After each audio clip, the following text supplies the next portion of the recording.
Hey, welcome to episode 11 of the Handsy Comprehensive Exam Podcast. I am one of your hosts, Lindsay Oden. Today on the podcast, we have one of my friends from the UNLV History Department, Franklin Howard, who is returning, this time to talk about 50 Shades of Grey, and then we touch a little bit on his experience in his first year of graduate school as well. So I think, first of all, I would just give the disclaimer that we tried to talk about 50 Shades of Grey in a way that is not mansplaining. Right, so we didn't want to fall into the trap of men trying to represent the experiences of women. So I think certainly what I tried to do in the research that I did on the book series and on the film was I tried to look at the way that male entitlement plays out in the book and in the movie. And I think that's what I really focus on, is trying to fairly represent the way that our culture privileges male entitlement, rather than me trying to explain away female sexual experience as it is represented in the book. So I hope that you won't find that too objectionable. And I think we had a really good conversation about the book and the film, and hopefully you enjoy it. So let's go ahead and jump right in. Here's episode 11 with Franklin Howard. Today's episode is brought to you by Lousy Neighbors. Lousy Neighbors are excellent when you need an unexpected wake-up call, or perhaps you'd like to find abandoned dog shit in your yard, or maybe you want someone to borrow your garden shears without returning them. Lousy Neighbors are also great for hosting cookouts you aren't invited to, or Super Bowl parties that slowly turn into riots. Lousy Neighbors, because peace and quiet are for rich people.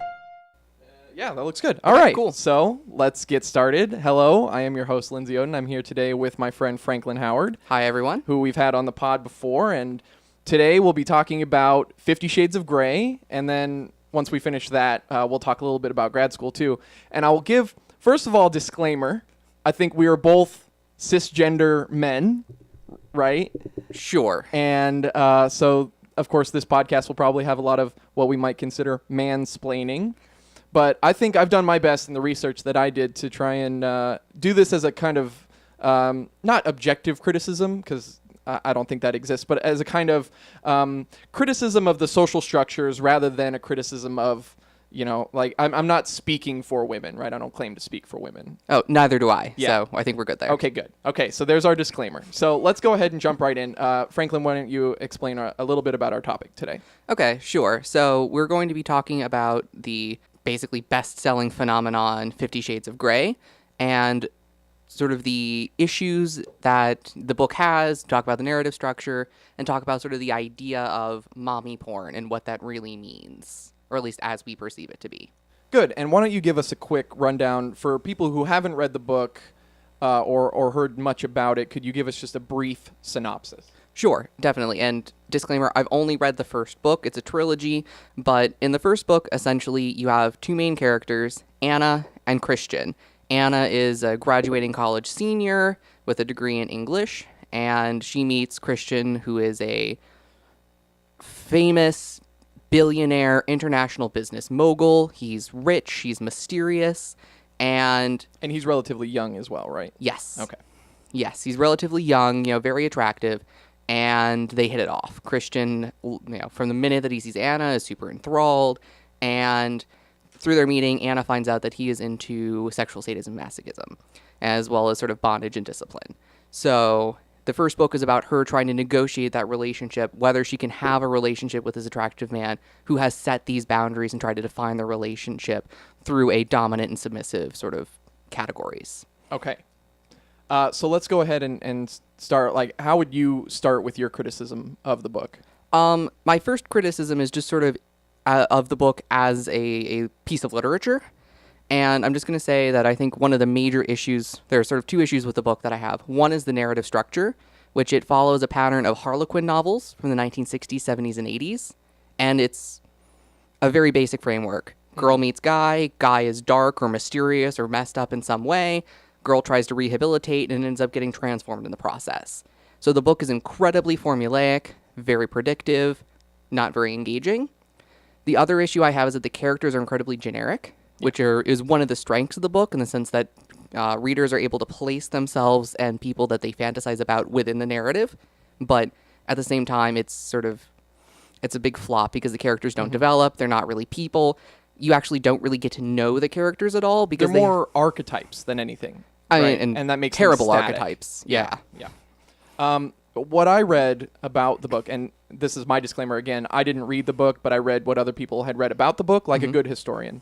So what my impression is that not only is the book incredibly formulaic, I mean, it starts out, of course, as fan fiction from the series Twilight, so it's Yes. already building off of something that is rather shallow in and of itself. And then that the prose is incredibly clunky and bad. She's not a very good writer. As engaging as whatever you could call the plot may be, that the prose itself is hard to read.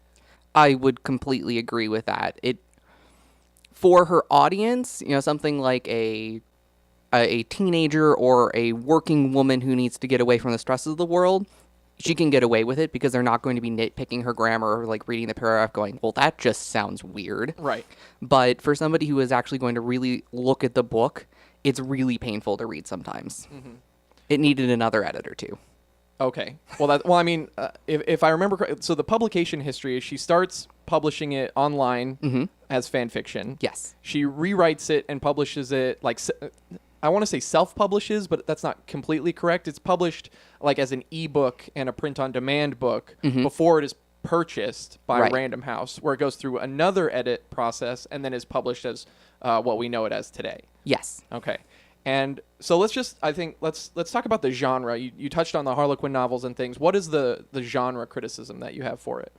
I mean, essentially, my genre criticism about it is essentially that, it's following sort of a traditional sort of hackneyed form of literature at this point. Harlequin novels fell out in the 80s and 90s and have sort of started to come back in a weird, like, only through Twilight and 50 Shades of Grey way. And a little bit of the paranormal romance that has become slightly popular but is starting to die out. Well, and how about this young adult fiction? Okay. Right. We know that there's a long period here. It's not inaugurated by Harry Potter and Twilight, but it certainly is reinvigorated by those franchises. And I think, of course, those two franchises are on completely different sides of the spectrum. But the idea that these are books written for a specific audience, and Twilight is written for a young adult audience. Do you find that in 50 Shades of Grey? That's really difficult to say because on one hand, while reading it, it felt like a young adult novel because it's addressing sort of, especially with the main character being somebody who's graduating college, there's a lot of, things that she herself is trying to work through that would resonate with young adults. What am I doing with my life? The fact that she's a virgin and trying to come to terms with her own sexual nature.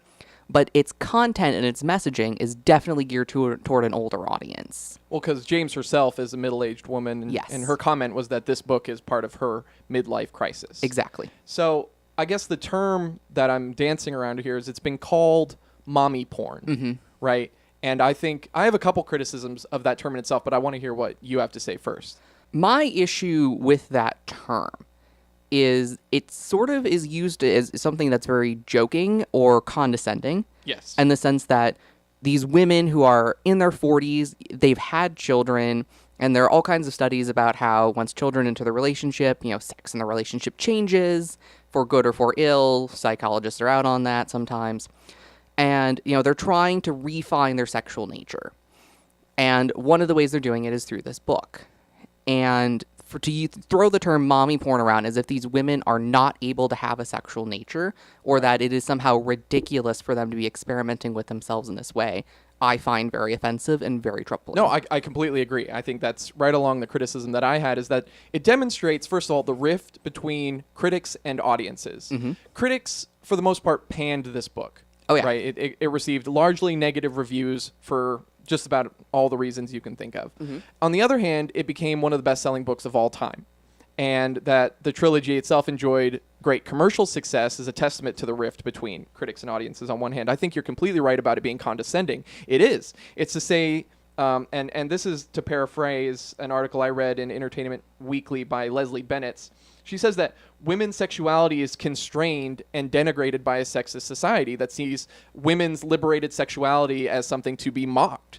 And we can criticize the critics on this, right? We can say that targeting something as mommy porn, giving it that designation, first of all, is ridiculous, as if mommies don't have a kind of sexuality, which is Right. what you said. I think, on the other hand, It's also that this book was enjoyed by women who are not moms, right? Mm-hmm. It enjoyed a large following from 18 to 29-year-old single or whatever women as well. So to try and pigeonhole something, and that demonstrates what it means to pigeonhole something, right? To say that it is mommy porn is to also mock the number of people who read it who are outside of that 40-year-old demographic. Right. So there's that. I think it also implies a kind of repression in our society that women are attempting to live up to an ideal form of sexuality, and that a book like 50 Shades of Grey would violate it means that it is necessarily harmful in some way. I find that also to be rather problematic about that term, mommy porn. I read a book, actually I have it right here. It's called Hardcore Romance, 50 Shades of Grey, Bestsellers and Society by Eva Elos. I think I'm pronouncing that right. And the author, she looks at, it's a simple 90-page essay where she looks at why 50 Shades of Grey was so popular when critics panned the book. And that's essentially what she's arguing, is that it resonates with people in a way that critics don't like. And it fills a need in society to reconcile competing desires. So to be maternal, but to be sexual, or ideas of being free, but being constrained at the same time.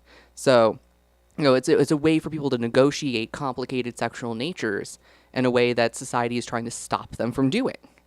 And that's really interesting too. I think, to bring it back to the Bennett's article that I read, she also said that Anna's enthusiastic self-subordination reaffirms age-old gender norms with a vengeance. And I think this is possibly another reason why it resonates so much, is because it really does reinscribe a lot of the norms that we're used to. I mean, it's a heterosexual relationship between a young man and a young woman.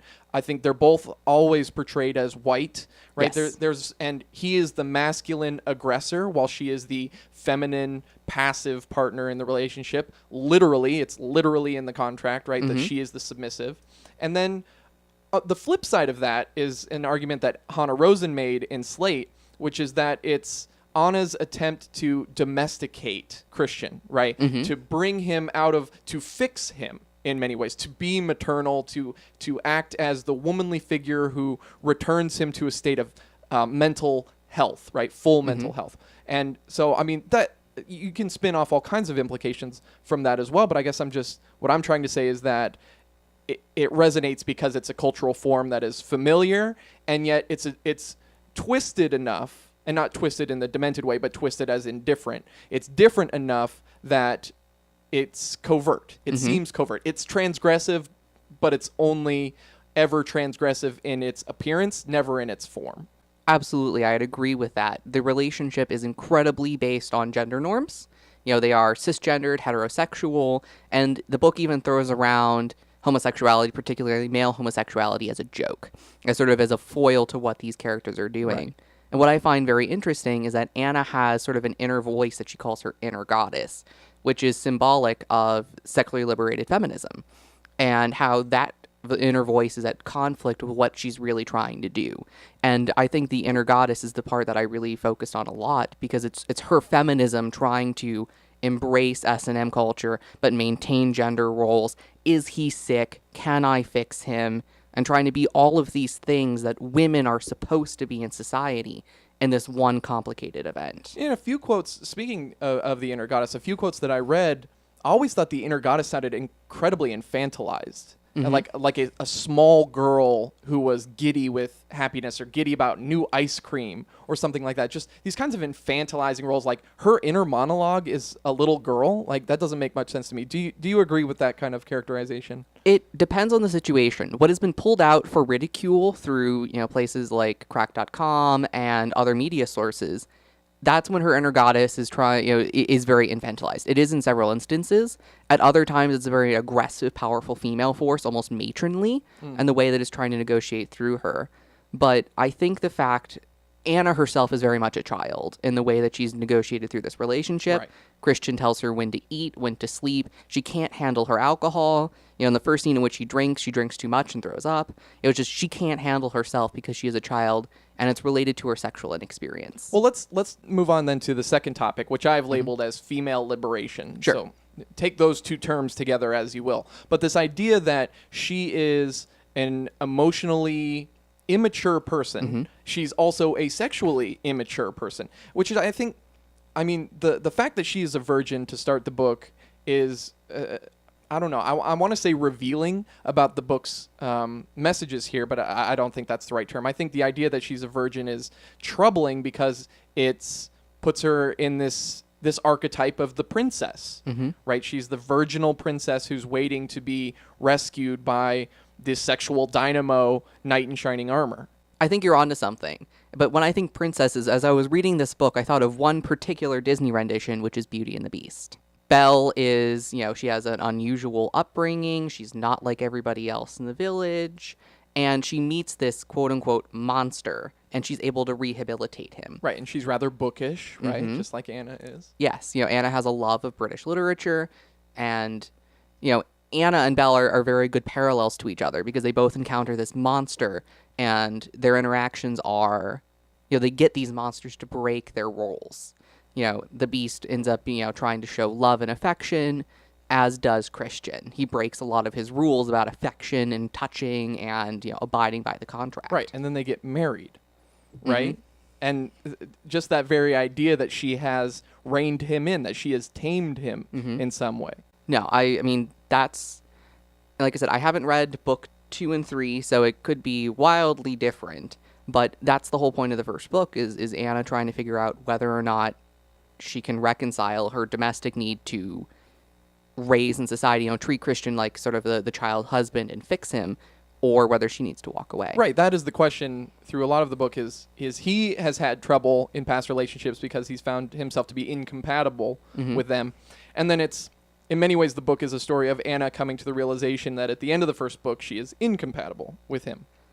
So there's some strange kind of tension there as well, but it, of course, that is just a narrative device that allows there to be 2 sequels. Oh, of course. Without a problem to be conquered, then there's no reason to write 2 more best-selling books and make a bunch of money. But that's my rather cynical perspective on it. I think the first problem that I would come back to is this idea of a woman being liberated by a man's sexuality, that his demands are what need to be met in order for her to feel sexually liberated.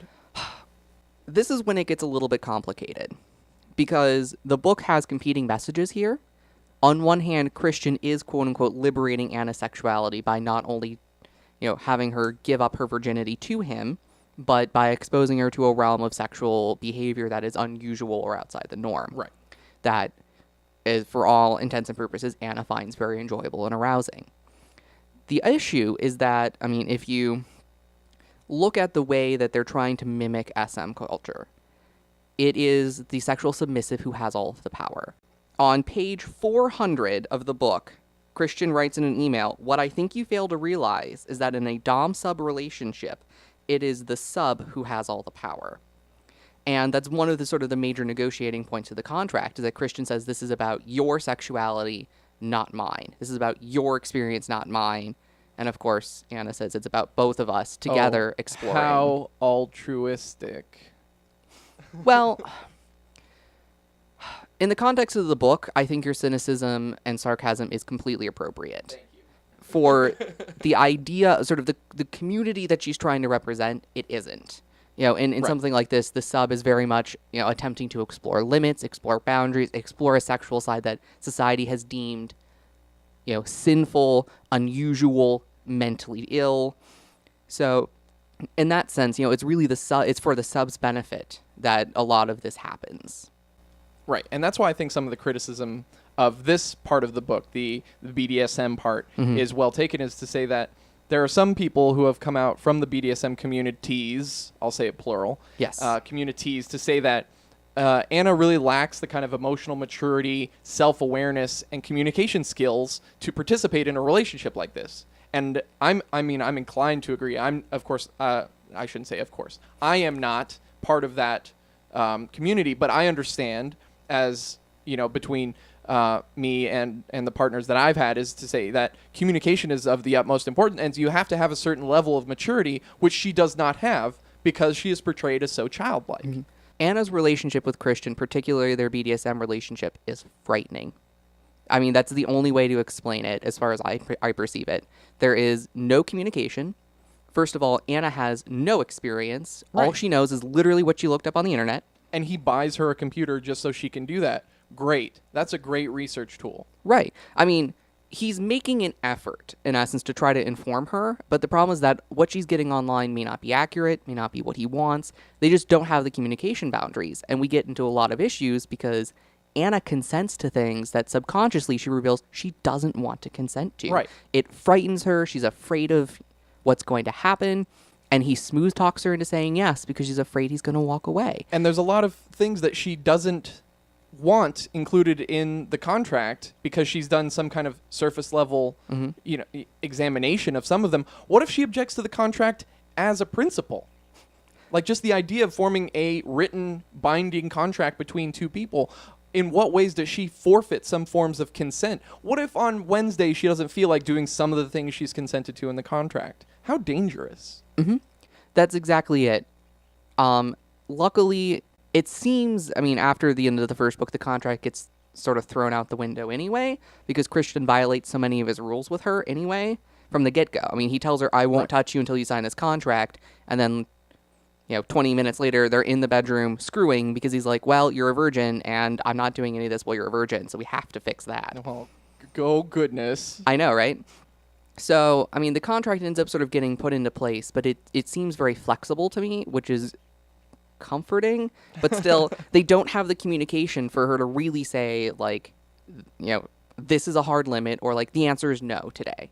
Like, she has safe words, but I don't know if she'll ever use them. Well, the whole point also is that he is portrayed as so emotionally stunted in his own right. Yes. That he does not know how to communicate either. He gives her a computer so she can go research it herself rather than having a real conversation, between two people in an intimate setting. Rather than having that kind of conversation, he sends her off to do her own research. And I can't get over the fact that he is also priming her in some way to say, this is what I want. If you refuse, then we're done. Right? And that sets her up.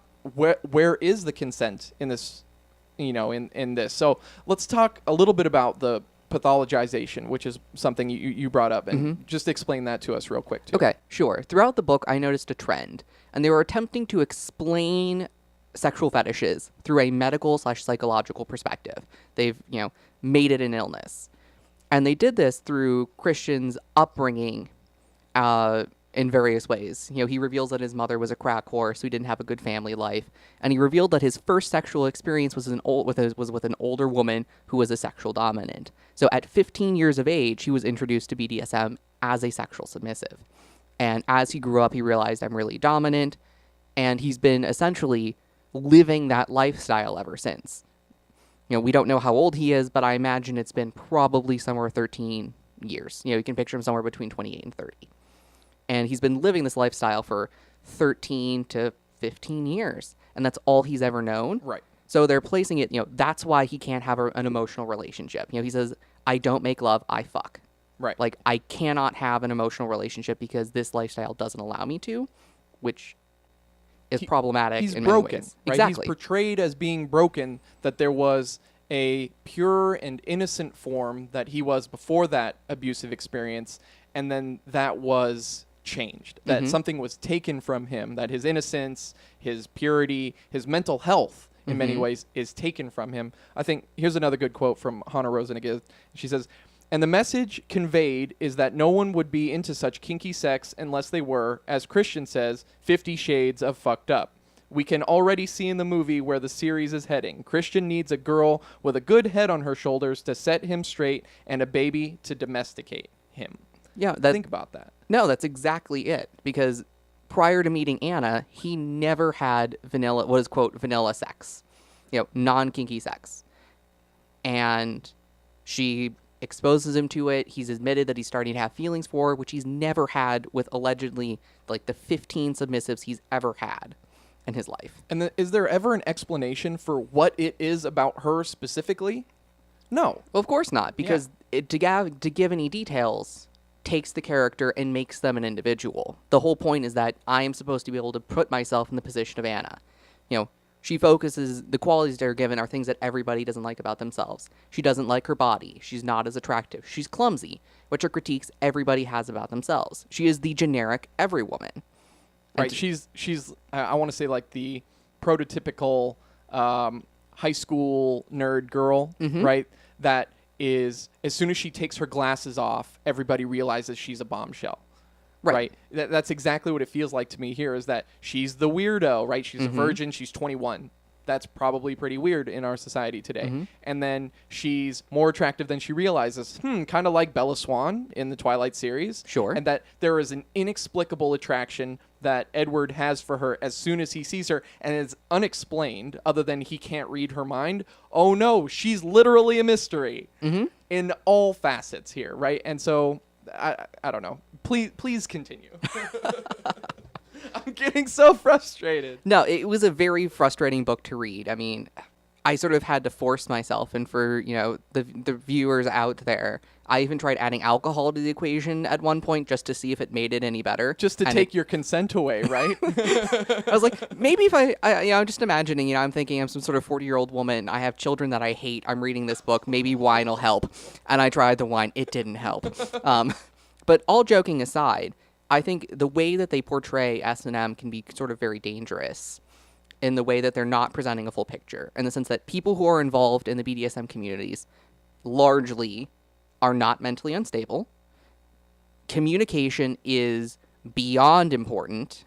Actually, there's an article in The Atlantic where a member of the BDSM community came forward and said Anna would not be part of this relationship because of her experience. Period.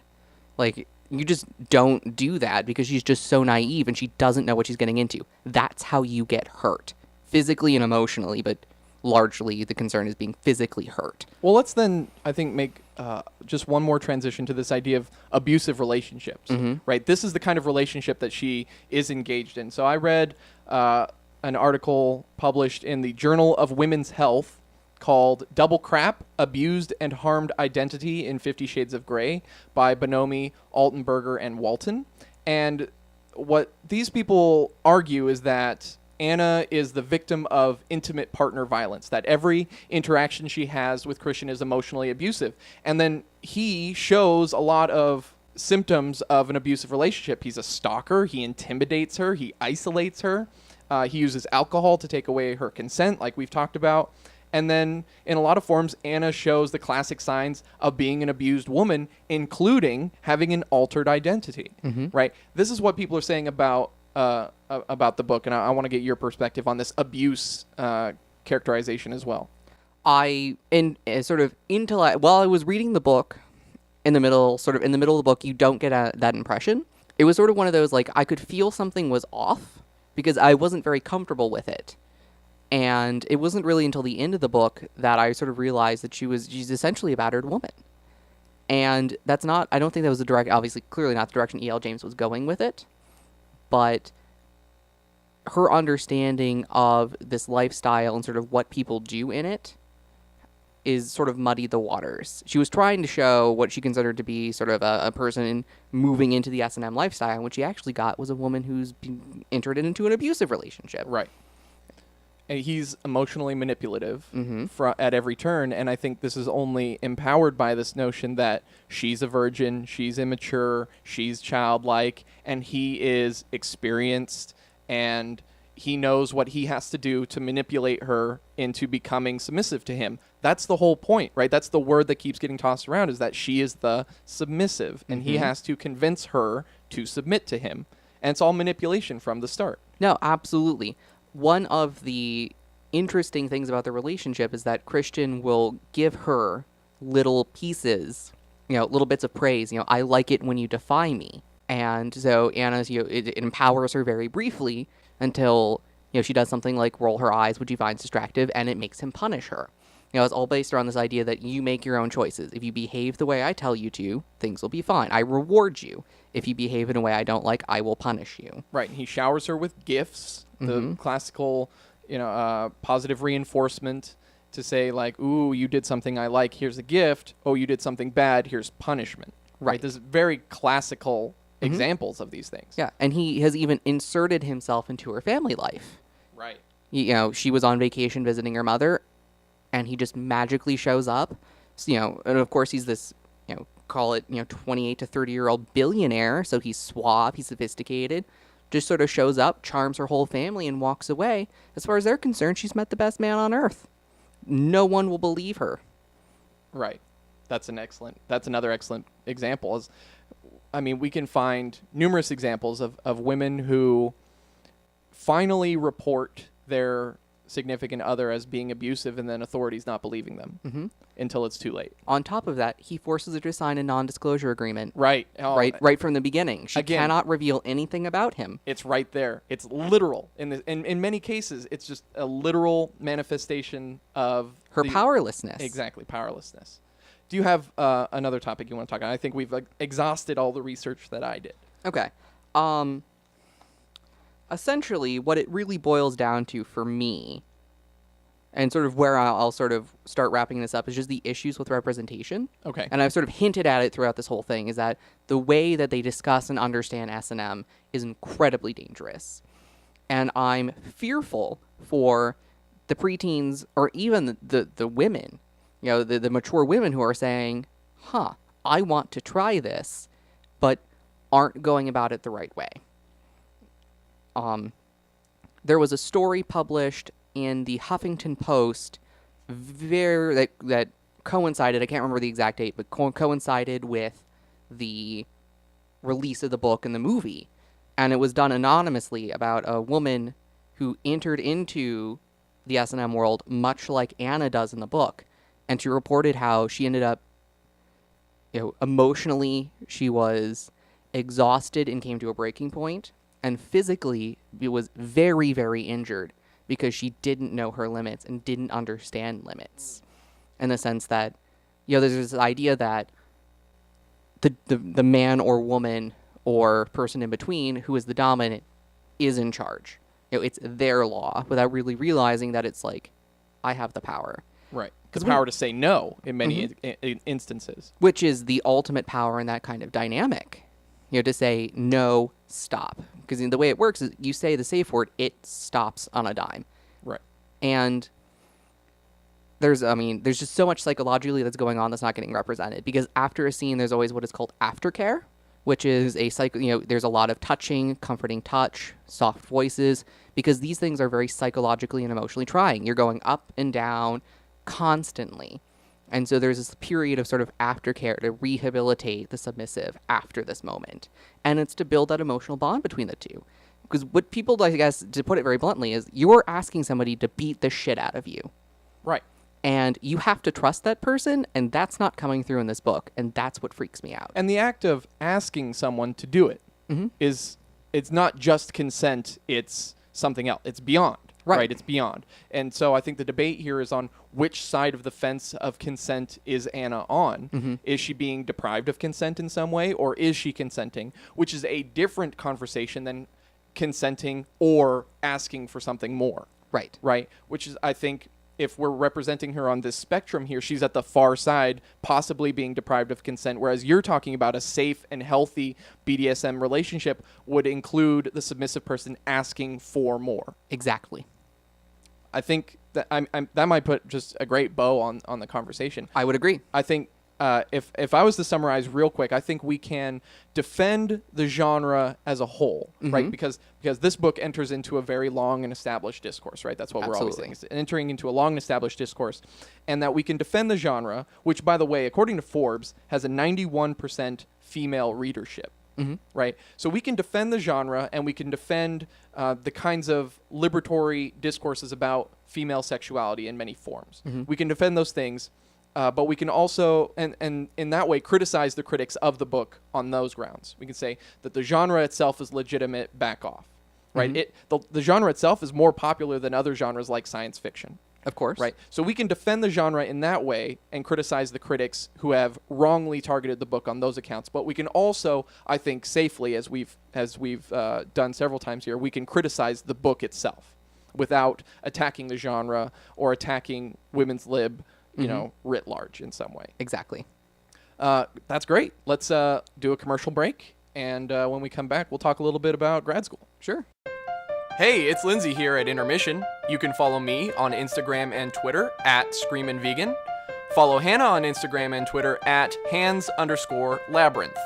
Don't forget to like the Handsy Comprehensive Exam Facebook page at facebook.com/Handsy Comprehensive Exam. Email the show, handsycompexam@gmail.com. Be on the lookout for new music tracks from my music project, Disciplinary Boundaries. Visit soundcloud.com/disciplinary-boundaries. And of course, follow the Handsy Comprehensive Exam blog at handsycomprehensiveexam.com. Let's get back to the show. All right, here we go. And we're back from commercial break. So let's talk a little bit about grad school. I just finished. I just graduated. Congratulations. Thank you. And you just finished your first year. And so I just want to take your temperature a little bit and see, you did your undergrad, you traveled halfway across the country to come to grad school. What one or two lasting impressions has your first year of grad school had on you? Gosh. Okay. I have sort of one personal sort of lasting impression and then one about the system. Good. And in terms of personal, it's sort of one of those, like, it was a reaffirmation that I'm where I need to be and that I'm doing something that I actually can do. For all the people out there who are interested in going to grad school, their transition is hard. Yeah. There are a lot of things they don't tell you, and I think that's something we need to work on. But, getting into it, you're thrown sort of into the lion's den and they say, fight or get eaten. And I came out fighting, and I sort of realized that I was like, I can do this. Good. In terms of the system, it's really showing me that academia is a collaborative sort of place. And, I was getting the impression for a really long time that it was some place that was competitive. It's a place where, it's a batch of people who in ill-fitting tweed jackets fighting it out for grants and, arguing with each other over nonsense. But it's really this place of collaboration where ideas rule our lives in ways that are at least interesting. No, I'm glad that you have come to both those conclusions. I think the first one, certainly, we'll wind back around to that in a second, but I want to talk about the collegiality aspect. I think that is something that the department we are in at UNLV has gone out of its way to foster, because I've heard horror stories from other people about how their departments are super cutthroat and really competitive, and there's a lot of enmity and then factionalism. I don't get the impression that there's a lot of that at our university. I'm incredibly appreciative of that. So on that level, it's completely true. It's so collaborative in the way that people want to work together to found things like the Women's Research Institute of Nevada, which is founded by Dr. Goodwin in the history department. And then we have several historians in the department who work alongside, or the oral history projects that go on between the history department, the library, the College of Urban Affairs, all these different connections that we're making across the university environment. I completely agree. In terms of the transition, I'm glad to hear that's how you've, it's really helped you find I don't know what you want to say, this constitutive element of your personality that you're more sure to be here, right? I think a lot of those first semester students who get here and they have to make that transition, and a lot of them end up dropping out, and I think the department works very hard to admit only people who it thinks will succeed. Of course. And so this idea then that there are a lot of people who have to come in the department and make a very difficult transition, because you're right, nobody tells you. No. Nobody tells you. Everybody says, yeah, grad school's hard, but they never tell you why or how it's hard. And it's really that transition, the kind of writing and the kind of reading that you have to do. I think you found that out in our first semester in our historiography classes. There's a different kind of reading that you have to do as a grad student, and that transition is very difficult. I had a period of time where I really questioned whether I belonged. I was really doubting why they gave me any money. I said, I'm not worth it. I don't belong here. And we are very lucky that UNLV has professors that if I walked up to and said, I don't belong here, like, they would pull you into their office, sit you down, and, like, give you that talk. Right. You're here for a reason. Don't freak out. Or, okay, freak out a little bit because a small amount of anxiety and paranoia is healthy, but don't let it bog you down. Yeah. And they're going to, like you said, pull you aside and give you the pep talk you need. But it's reaffirming that when you take a difficult class and you come out on the other side with a good grade, and you say to yourself, I passed something that was worth the effort. I think, and I've pitched this theory on this podcast a few times. I think that we're grad students, we're used to being the best in our field. We're used to being the top students in our undergraduate classes, and I think that's what inspires us to go on to grad school. When you get to grad school, you're around everybody who already thinks they're the best in some form. And the idea is that the competition is higher, right? The professors are reading all these papers. You don't want to turn in a bad paper that is garbage in comparison to one of your classmates. That's how your grade suffers. It's relational in that way. But also this idea that everybody is here largely for the same reason, because of an intellectual curiosity, a need to do something better, to study something in particular. I think we want to study something that interests us in the field of history. So I'm not completely sure where I was going with that, but the idea that you would find yourself is it's liberating in a way, and that it takes an effort to do that. So when I remembered my point. When the class is hard and you pass, you feel like you earned something. You feel like you've earned your space. Yes. Right? That you're not just wasting something. But if a class is easy and you pass it, then what does it mean? It doesn't mean anything. It was easy. Right? If you already think it's easy and you pass it, then it's below you, or it doesn't justify you in any way. But if something is difficult, and I took a difficult class this semester, and it really pushed my analysis beyond the literal, is what our professor said, is push your analysis beyond the literal. It made me think harder, made me work harder. And when I got the grade that I wanted, I felt justified. I felt like, okay, I'm vindicated in some way. No, I think your theory is very much spot on, and I think it definitely applies to me. Especially, I went to Ohio Northern University, which was wonderful, but 3,500 students. I graduated with probably there are about 6 pure history majors, probably 10 total with people who double major with something else, usually social studies. Most of them are interested in becoming teachers, in sort of middle or high school levels. Right. So the level of conversation that people were having was difficult. Not that I'm saying anything bad about teachers. I love them to tears. No, but I've run into the same thing. People have called me an elitist, and I'm like, I'm not an elitist. I just like talking about other stuff. Right. And it's not the fault of people who have chosen a profession that's different than ours. Right. Right. They can talk, and we'll talk about high school teachers specifically. Right. High school teachers get a bad rap in our profession, and it's because they talk about stuff other than history.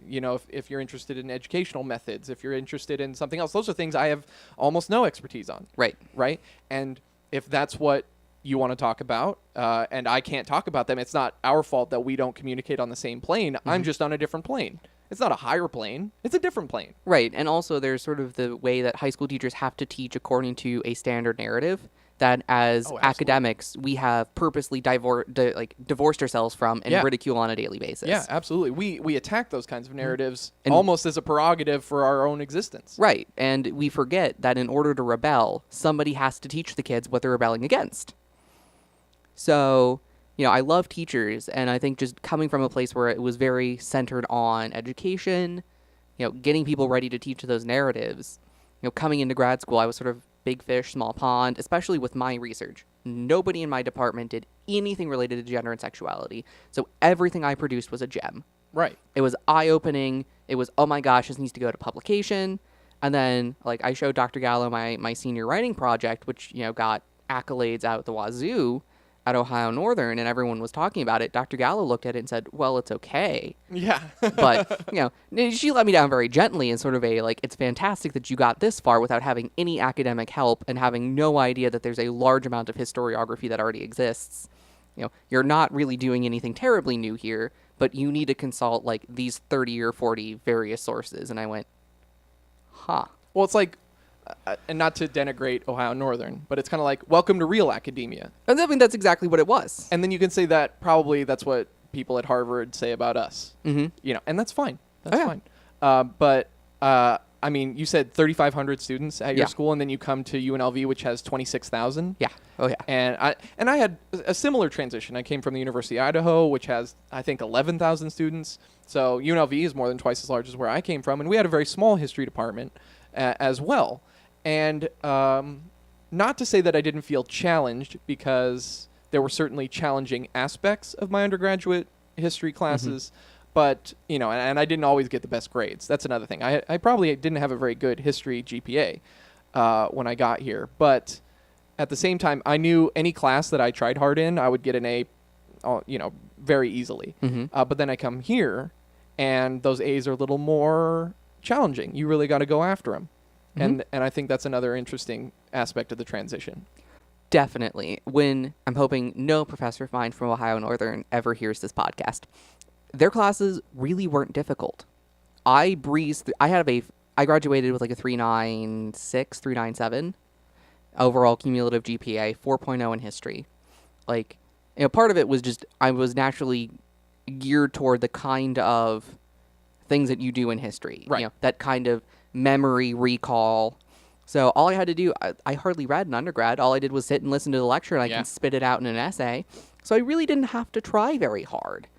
And getting to grad school was sort of that shock where it was like, oh, okay, a minimum isn't, basically the syllabus is now the minimum. That's not the A standard. The A standard is for you to actually do something interesting of quality. Right. They say, and professors have disagreed on this, but somewhere between B+ and A- is standard, right? And then to get an A is to show that you have gone above that you have not only fully grasped the content, but extended it in some way, either in your analysis or your research or whatever. Right. And instead in undergrad, an A is just to say, good, you got it, right? Whereas C is standard, but of course we don't get credit for anything lower than a B- in grad school. So that's very interesting. If you had one piece of advice that you would give to people about entering grad school or surviving their first year, what would you say? In terms of entering grad school, I would say when you're applying, email people who work there. That was astronomically helpful when I was going. Find grad students, find professors. You'd be surprised how happy they will be to answer your questions. I know it sounds really ridiculous. Hi, random stranger. I'm also a stranger wanting to ask you questions. But it gives you a feel for the department. There were several places that I didn't apply to because they just didn't reply. They weren't interested in helping me, and I said, well, great. That made my life easier. Getting through grad school, my best advice is to find your mentor as early as you can, and rely on them. When things get difficult, use them as a source, if nothing else, as a small therapist. Just to air your, I'm having these large concerns, I'm freaking out, and it's because professors talk. I've talked to a couple professors, and they're like, oh no, he's mentioned you several times, you're doing a great job. Whether they're lying or not, I don't care. Yeah. But in that moment, I felt great. And, Dr. Gallo is a fantastic woman who has been astronomically, geared toward my success. Yeah.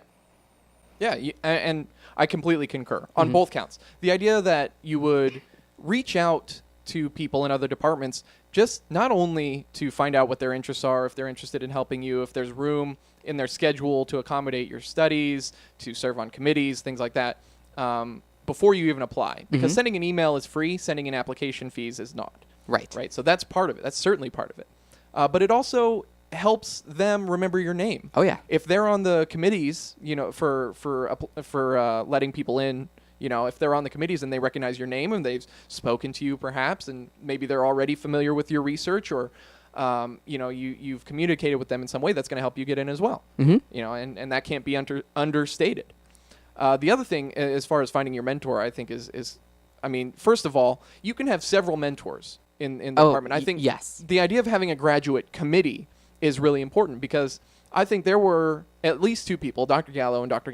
Nelson were my two go-to people on my committee, but also the other members of my committee were incredibly helpful, and they're there for a reason, and they can help shepherd you through the process, but they're also going to give you a lot of tips maybe that you wouldn't think of, or that maybe other members of your committee, not to say they're out of touch, that's the wrong way to put it, but they might not be as current on something, right? So, where I had two Americanists on my committee as my two main people, they're studying completely different things, and it's important then to be able to take from both of them. And have them provide something unique from every perspective. You get multiple perspectives, and that's going to help build you as a scholar. I had multiple people read my work, and I was able to incorporate different sets of comments. Sometimes the comments disagreed, by the way. I think there are where somebody says you should build on this, or somebody says you should ignore this, or find new sources, or I love this source,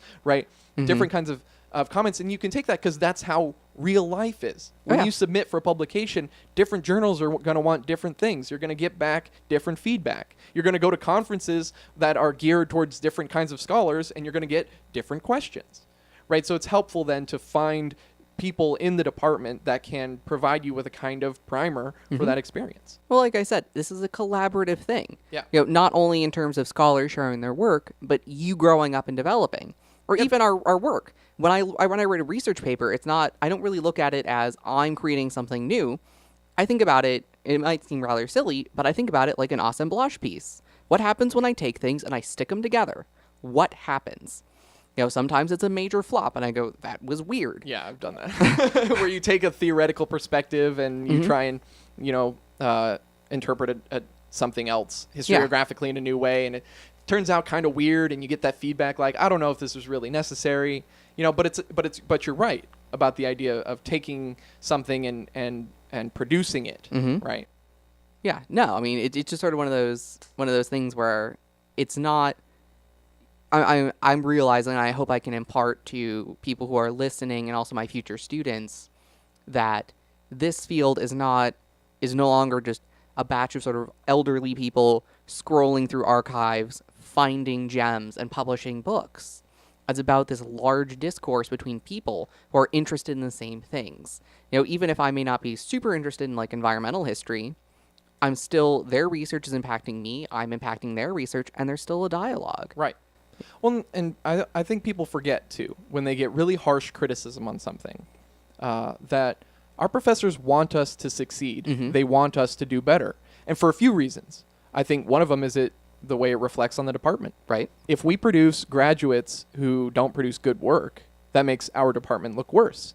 So there's an element of self-interest. But there's also, I think, they want us to improve because it's also a reflection of themselves as scholars, right? That they can impart something onto the next generation that we can take and internalize as our own and produce work that is worthy of the field, right? We forget that there is a field that's established. It's incredibly well established. History is one of the oldest disciplines. Yes. Right?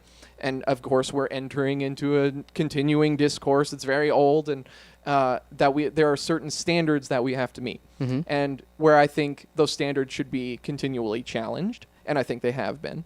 There's also something to be said for intellectual rigor, research integrity. I think these are all important things to our field. And as much as I'm a postmodernist and all this, and challenge and break down all these things, I think there are some elements of our field which are indispensable, and I think those are a couple of them. And when you learn from people who have done it, and done it well, done it so well, in fact, that they've been hired to do it professionally at a big university, that we should take that criticism as improvement, something to improve upon.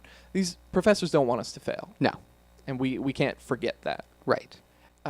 Would you want to add anything else about your first year? I just have one last piece of advice as we were talking, it sort of came to me. And it's going to sound really ridiculous, but it's literally go with like your gut passion. I know that sounds really odd, and you sort of want to go, well, of course that makes sense. But for somebody who looks at, I do history of gender and sexuality, but I'm more specifically interested in, gay male history and culture, and also fetish culture. To tell somebody that on the street, like, I'm pretty sure my parents don't tell people what it is I actually study. Right. The first paper that I wrote for Dr. Gallo was on basically black bodies and homoerotic art, and I'm using like Robert Mapplethorpe, people who are highly sexual, highly controversial, and I'm like, this is what I like. And fudging around with other topics, it just didn't work. So if you really want to write on trains, write on trains. Like, do what you enjoy more than anything else. Yeah. There's always ways to make it work. No, that's great advice. I think the worst experience you could have is getting halfway into a project and then having to either give up or having to push forward with something you no longer want to do. I can't even imagine people who've been working on their dissertation and they get 2 or 3 years into it and realize that they are no longer interested in that topic or whatever. And I think your point is well taken to say, do something that you know you're going to want to commit to for the next few years, because otherwise you're going to be miserable. Mm-hmm. And apathy is something very difficult to overcome. Absolutely. If you don't care about something, it makes researching it a chore. It makes it work. And maybe one of the greatest privileges of our profession is to say we get to study things that we're interested in. Mm-hmm. And that is possibly one of the strengths of graduate school. In undergrad, you're writing a lot of papers on stuff that your professors are interested in. They teach the classes that are in their fields of expertise a lot of the time. You get to graduate school and you take a research seminar and you're set free to write a 30-page paper on whatever you want to write about. But you have to make sure it passes the muster. Of but course. you also have to make sure it passes your own internal tests for how good it is. Mm-hmm. Excellent. Right. Well, let's move on to the lightning round. Sure. Because this is the best part. I want to thank all of our audience, of course, for making it through another hour-long podcast. Give me 5 numbers between 1 and 30. 17, 28, 9, 11, and 30. Lightning round. Question number 17. You are forced to participate in a gladiatorial Hunger Games scenario. You get to choose one melee or projectile weapon to start the contest. What do you choose? Oh, God. I think, out of personal preference, I would go with bow and arrow. Yeah. That's just, I don't know, I'm always fascinated with ranged characters. Whenever I do any type of role-playing or any type of, like, RPG, I'm literally like, I don't want to get near you. Yeah. Like, I'm just going to stand over here and do shit. Yeah, absolutely. And there's I love the sniper archetype, right? The cold-blooded killer, no remorse. You don't have to get to know your enemies. You just got to hit them, right? And then they don't get close enough to injure you, which is also good for your hit points. And there's an element of technicality to it. You know, it's absolutely. one single shot. Right. And it has to be perfect. Yes. Yeah, awesome. Lightning round. Question number 28. Would you rather own a video game studio, art gallery, record label, or publishing house? I want an art gallery, but I want it to be a, like, super, like, avant-garde, non-commercialized art space. Yeah, I think part of the problem that we have contemporarily, very briefly, is just the way that sort of the hipster movement has embraced sort of the way being, quote, artsy, and sort of making that part of sort of being bohemian bourgeois. Right. Nice. Rather than actually encountering art the way it's supposed to be encountered. You know, everyone thinks they're avant-garde, and I'm like, you're not really avant-garde. Like, until you recreate, like, Carolee Schneeman's, like, Meat Joy, I don't think you're avant-garde. Right, okay. You would have loved, I just described this collection last year for Special Collections. It's the Las Vegas Contemporary Art Center. Okay. I think it's closed now, Right. unfortunately. But my impression was their claim to fame was they would showcase work that had been rejected at other places. Oh, that's fantastic. Yeah, so it's very interesting, this kind of, it's not second-class art, I think that's the wrong way to say it, but this class of rejected art, which is very interesting. Lightning round. Question number 9. Your iPhone breaks and you have to get a new one. What is the first app you install? That's hilarious, because I actually don't own a smartphone. Dumb phone. My phone texts, and that's about it. The app that I use most often is totally Facebook. Okay. Which, like, I only do it so that I know when I see people on the street what they've been up to. I myself don't post anything except, you know, like, for this blog. Right. But other than that, like, I want to know, like, did they get married so I don't say something stupid? Are they still with that person, or do they have a messy breakup? Yes. Yes. I totally get that. Now, I wouldn't call myself a prolific Facebook poster, but I certainly post many things. Facebook, I think, is an integral part of our lives. That it's a way that we stay connected. I think that's all cliche things to say. And people are like, oh, I hate Facebook. It's like, you hate modernity, okay? Just get with the program. Everybody's doing it. This is one of those things that it interconnects us and makes life easier. And so when people say they don't have Facebook, I am disappointed. Lightning round. Question number 11, Dungeons and Dragons or Settlers of Catan? Oh, we answered this one last time. Give me number Did 13. we? Yeah. All right. Number 13, the trolley problem. There is a runaway trolley flying down some railroad tracks toward five people tied to the tracks. You have the opportunity to pull a lever and reroute the trolley, but it will kill one person tied to another set of tracks. What do you do? Pass the buck. You say, I refuse to take any action, and you wash your hands. I mean, that would be the ideal, but... Oh, God. God, I hate this question because it's so much more complicated than it really is. Of course, it's one of these classic philosophy questions that Mm-hmm. people have asked. I like it. I mean, I love it too, but if there's a child on any one of them, that changes it. Yeah. Interesting. Okay, what if it's 5 white people and 1 brown guy? Oh, I hit the white people just to. The only correct answer. You got to right historical wrongs. Lightning round. Number 30. What is your favorite history book? I would have to say my favorite history book is, I have to go with because it's personal, and it's How to Be Gay by David M. Halperin. And I mean, that was the book that I read that like put me on this trajectory. And I also just really enjoy how his first chapter is dedicated completely to the political scandal that led to the writing of the book. Which is what? He was teaching a class. It was, I can't remember the name of the class, but it was essentially, gay culture in America. And it got at the University of Michigan. And it got put onto right-wing conservative blogs about how the University of Michigan was teaching students how to be homosexuals. So he is getting emails from people across the United States, Right. other intellectuals, other academics, religious officials who are literally just being like, how dare you? This is a perfect example of the liberal education process and how it destroys America. And it's so funny how, just how he makes the book personal in the sense that, like, he had no idea. He Right. doesn't follow right-wing blogs. All of a sudden, he's getting, from Mrs. Nancy Smith in Arkansas, just shooting him an email, like, damning him to hell. And he's like, Right. I have no idea what I did wrong. And, of course, it's also good because the University of Michigan came to back him. Good. And saying, we support his research. We don't really know what you're all on, but What was the class actually called? it was something like, it might have been called How to Be Gay 101, but it was something, very, gay culture in America. But it was a snarky title. Oh yeah, it was very much a not to be taken seriously because it's something like How to Be Gay, like gay culture in America, Okay. 101. But it's like a cultural history class. Yeah, it was a very Completely innocuous as far Yeah. as, I mean, you and I are concerned. much. Oh, gosh. Yeah, it was going through various stages of sexuality in America. Right.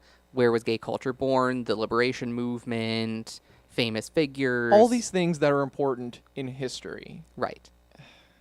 I mean, part of me, my heart breaks a little bit for this country when I hear stories like that. On the other hand, man, what did he expect? Oh, yeah. With a title like that? Oh, my God. What did he expect? Well, I mean, coming from the University of Michigan, where you can get away with this stuff. No. all the time. And I think, okay, let me rephrase my comment as not blaming the victim, right? Oh, no, I'm not I blaming it, mean- but I'm saying, like, man, it's I don't know what year this would have been, but this is It was like 2011. this is the United States in the early 21st century, where this is a major battlefield in the culture wars. Mm-hmm. Maybe, just maybe, the class should not have been called that. But on the other hand, I support the radical counter narrative. You call your class whatever you want to call it. You can call it How to Be Black 101, and then you can teach a class on Chinese immigrants. Like, I don't care. Like, that's, I think, would be really funny if somebody had done that. But on the other hand, I'm like, man, this is a culture war battlefield, and it's one of those questionable areas, I guess. Mm-hmm. Maybe I'm just maybe my inner self is very conservative. My inner goddess is very conservative on this point. Well, that is it for the lightning round. Thank you for coming over and doing this. Yeah, thank you for having me again. No, I was very glad to have this conversation. It was fun to research and to read what other people had written. And not only that, but the broad spectrum of responses, where some were very positive and some were extremely negative. And to try and find my own little cultural space in this criticism. So thank you for coming course. over with a very interesting topic, not particularly timely, but I think very important when we talk about sexuality in America and the milieu that these kinds of things are born into. Right. Cool. Well, thank All right. you. Yeah. Hey, thanks again for listening to the Handsy Comprehensive Exam podcast. I do apologize. In my endless oversight, I forgot to allow Franklin and myself to give recommendations at the end of the podcast like we do for all the other episodes. So Franklin, I am sorry. My recommendation for this week is the Screen Junkies honest trailer of 50 Shades of Grey. It is hilarious and it points out a lot of the absurdities that Franklin and I touched on during our conversation. So this is why I need my co-host back so they can remind me when I totally leave stuff out. So thanks again for listening, and we'll catch you on the next episode.